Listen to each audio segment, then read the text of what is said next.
চল বিল তো কইস না তো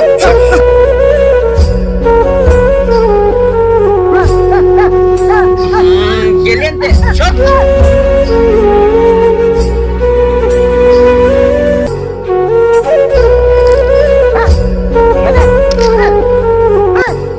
শালাপুর তোরা খাওয়াইতেছি তোরা পালা করে খাওয়াইতেছি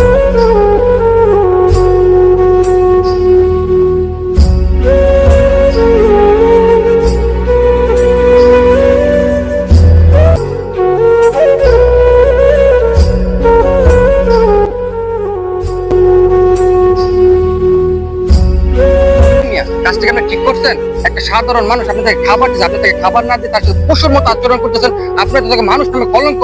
আপনি কয় লাখ টাকার মালিক হয়ে গেছেন যে 10 টাকা দিয়ে হেল্প করতে পারেন আপনি এই টাকা কোনো মূল্য নেই আপনি আমার চোখের সামনে সরান থাপ্পড় দাঁড়িয়ে সামনে সরান যান হ্যাঁ আসলে খাবার খাওয়া